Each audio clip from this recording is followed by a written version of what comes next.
So just really quick before I give my thoughts on the match, I would appreciate if you guys subscribe, like, and leave a comment.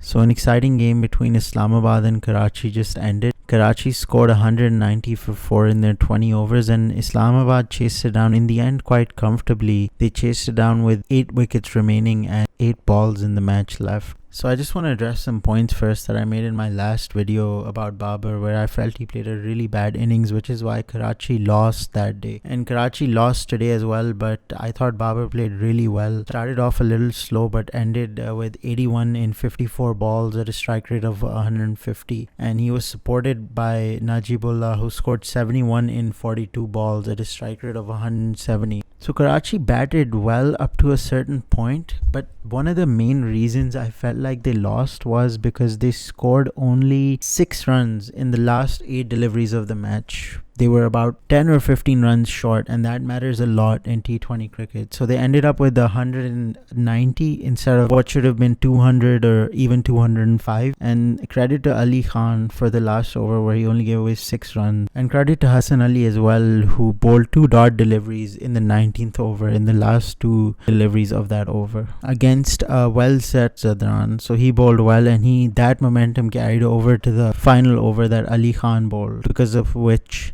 Karachi were restricted to 190. So that was one of the main reasons that Karachi lost. But other than that, let's just give some credit to Munro and Iftikhar for their partnership. I thought it was absolutely brilliant. All credit to Munro. I felt he showed a different facet to his game today. We all know he's very explosive, and he was today at certain points, but he really showed this ability that he has, that he can chase down scores, remain not out, and play according to the situation, because the ball wasn't necessarily coming onto the bat that much, so he sort of nudged it around as well when it was required. So credit to him for hanging in there. And Iftikhar just supported Munro brilliantly, actually batted with a higher strike rate than Munro. Iftikhar ended up with 71 off 39 deliveries at a strike rate of 182. Just a brilliant innings, calm innings, absolutely perfect innings, honestly. And who knows, normally I've been a critic of Iftikhar because I feel he hasn't done too well in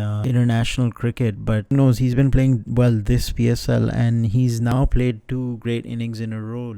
2 great supporting innings, I should say, finishing innings. Last game against Lahore, he brought things back with Asif Ali. He supported him really well. This game as well, now he's played a crucial innings in difficult circumstances, match-winning innings. So who knows, could he be called up to the Pakistan side again? Does he have something to offer to our international T20 team? Could we see him for the World Cup? Maybe if he plays another 1 or 2 innings like he has been in this PSL, and then does something against England if he's selected, then we might see him in our T20 team. One other thing I want to address, which I feel is honestly an even bigger contributor to Karachi's loss, bigger than the fact that they only scored around 6 runs in their last 8 deliveries, is their fielding. Multiple dropped catches, the most criminal one probably being the one that Waqas Maqsood dropped off of Abbas Afridi's bowling against Munro. If he had got that there, then I feel that Karachi probably would have won that game. That was only halfway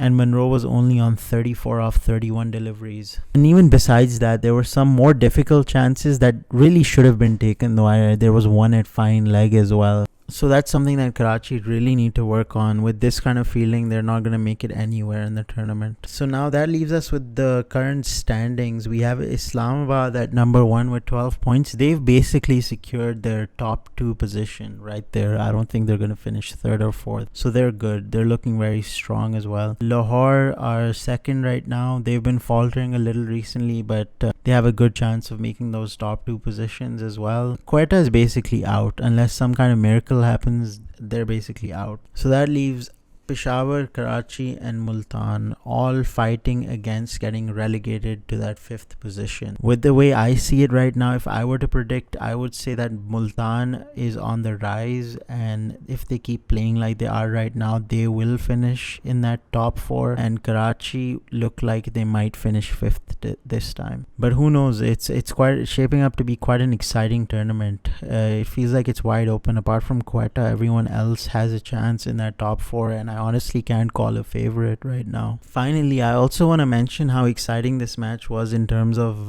how heated things got. You had almost everyone was talking. You had Ahmed talking to Munro, you had Munro talking to the umpire, you had Iftikhar talking to Ahmed. I find it exciting. Of course, if as long as they don't go over the top and they don't get personal, as long as things are like that, because it's sport. I want to see some of that excitement, some of that heat. So I want to see them bring the heat. It just goes to show what's at stake there, because this is why we watch the sport, right?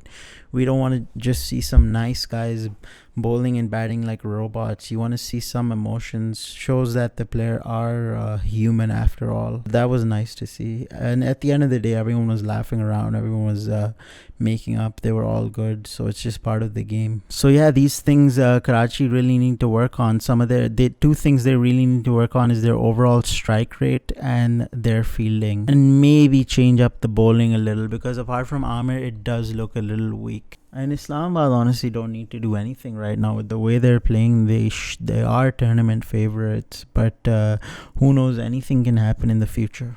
But thank you for watching, everyone. Let me know your thoughts in the comments, and I will see you next time.